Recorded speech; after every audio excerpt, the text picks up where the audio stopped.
Pemirsa, kembali lagi bersama kami di program dari redaksi Kominfo Newsroom. Dan pemirsa, pemerintah melalui Menteri Sekretaris Negara Mensesnek Pratikno menegaskan bahwa tidak menghendaki adanya revisi terhadap dua undang-undang, yaitu undang-undang tentang pemilihan umum atau pemilu maupun undang-undang pemilihan kepala daerah atau pilkada. Mengapa ini, Bung Jojo Raharjo? Ya, terima kasih Bung Dimas. Jadi polemik ini memang muncul karena pada tahun depan 2022 ini imbas dari Pilkada 2017 akan ada para kepala daerah yang habis masa jabatannya.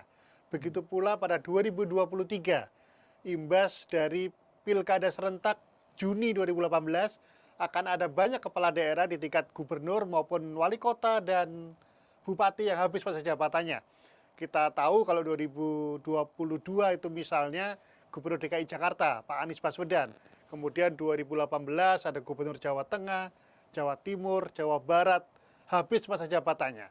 Sementara pemerintah bersama DPR sudah sepakat pada 2016.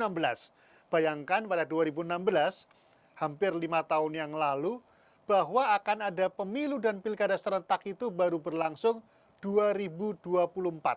Jadi kemarin 9 Desember 2020 adalah pilkada serentak yang terakhir. Nanti akan ada lagi 2024. Ini sesuai Undang-Undang Nomor 7 Tahun 2017 tentang pemilihan umum dan Undang-Undang Nomor 10 Tahun 2016 tentang pemilihan kepala daerah.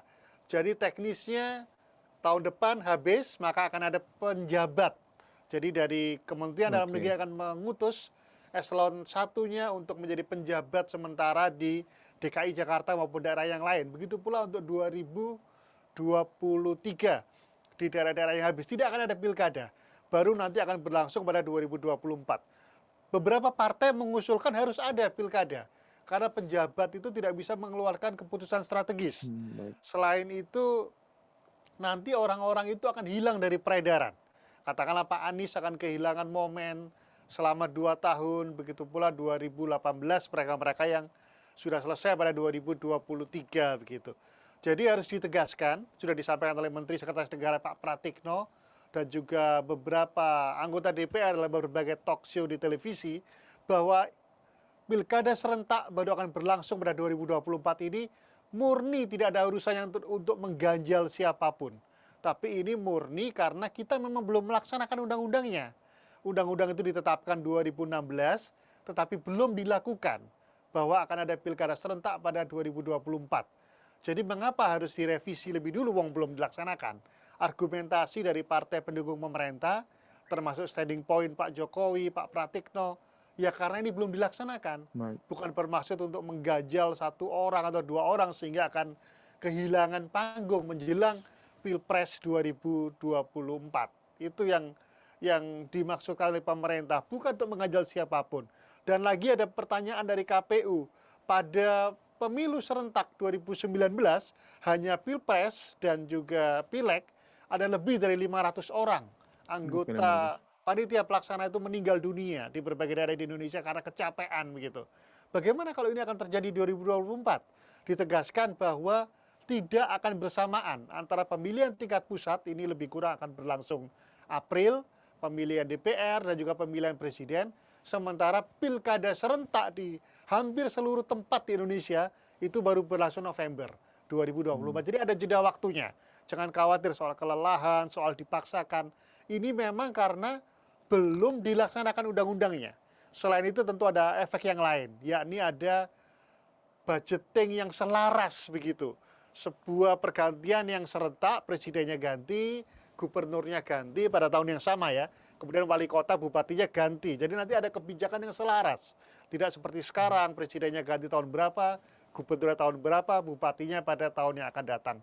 Jadi ini semata-mata tidak benar kalau ini akan mengganjal satu orang agar kehilangan panggung menjelang 2024. Ini murni karena undang-undang itu belum dilaksanakan.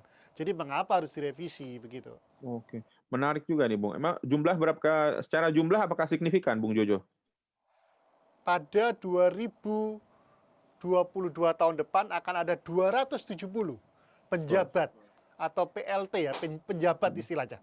Penjabat itu kalau sudah selesai masa jabatannya, belum ada pilkada, itu penjabat. Tapi kalau Ya. PLT itu kalau misalnya gubernurnya mau maju, maka akan digantikan oleh wakilnya, itu adalah Oke. PLT. Tapi kalau penjabat ini ditunjuk oleh Kementerian Dalam Negeri. Cukup banyak memang, Sekitar 270. 50% berarti ya, sekitar dari Sekitar 50% 540-an dari kabupaten. Oke. 514 kabupaten kota seluruh Indonesia. Begitu pula 14. nanti ada lagi 2023 seperti Jawa Barat, Pak Ridwan Kamil habis, tapi beliau tidak mungkin untuk menjadi gubernur lagi, harus menunggu 1 tahun lagi baru ada pilkada serentak. Begitu pula Jawa Timur, Bu Kofifa, atau Jawa Tengah yang Pak Ganjar sudah 2 periode begitu. 2023 akan habis semua dan akan ada PLT lagi sampai 2024. Sekali lagi ini bukan untuk maksud politik, karena ketika ini dibuat pada 2016 belum ada Pak Anies jadi gubernur DKI atau yang lain, Pak Ridwan Kamil menjadi gubernur Jawa Barat. 2016 itu belum terjadi. Jadi ketika ini dilakukan, memang tujuannya agar ada keserentakan antara pusat dan daerah. Nanti akan continue, budgetingnya udah jelas, ketika presidennya ganti alurnya sama begitu. Dan juga kita tidak akan lelah nih. Bayangkan kalau dalam 5 tahun kita harus ada 3 kali pemilu. Pemilu di pusat, kemudian pilkada di beberapa daerah besar, pilkada lagi di tahun-tahun yang akan datang. Itu kita alami kan, 2017 ada, 2018 ada, 2019 ada, 2020 ada lagi pilkada. Jadi energi kita akan habis untuk urusan-urusan seperti itu. Jadi akan dibuat semuanya 2024 Pilpres dan 6 bulan kemudian pemilihan kepala daerah di Baik. hampir seluruh Indonesia. Tadi disebutkan selain unsur budgeting dan juga kemudian ada unsur penghematan waktu gitu, lebih efisien gitu. Selain itu apa mungkin plus minus dari pilkada serentak dan mungkin dengan model yang seperti saat ini, Bung Jojo Raharjo? Kalau yang pilkada serentak memang 2024 nanti kita tahu ya, kalau dalam ilmu politik, partai politik adalah instrumen yang sangat penting. Baik itu untuk mencapai kekuasaan maupun memberikan pendidikan politik bagi masyarakat. Nah, partai politik ini punya tugas tidak hanya untuk mengambil kekuasaan, tapi dia melakukan hal-hal yang lain. Melakukan kursus kader, melakukan pendidikan politik, bakti sosial, membuat kurikulum sekolah-sekolah partai. Mereka bisa melakukan ini dengan efektif dalam 5 tahun begitu. Ketika 1 tahun saja dicurahkan kepada urusan pemilu begitu. Tapi bayangkan kalau dalam 5 tahun itu mereka harus berpikir 3 kali gitu. Misalnya sebuah partai di Jawa Tengah, pada tahun ini dia konsentrasi untuk pilpres, tahun depannya konsentrasi pemilihan gubernur, tahun depannya konsentrasi untuk pemilihan bupati atau wali kota di sekitar dapil itu. Baik. Energinya hanya akan habis untuk pemilu.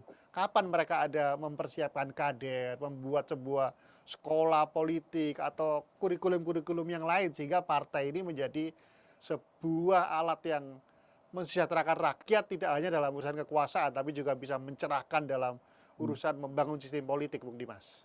Baik, menarik. Terima kasih, Bung Jojo. Semoga pelaksanaannya atau terbaik untuk semua ya, dengan Betul, atau disahkannya pemilu ini atau tidak direvisinya undang-undang ini. ya, Baik, kita tunggu. pemirsa GPR TV, kami akan segera kembali setelah yang satu ini.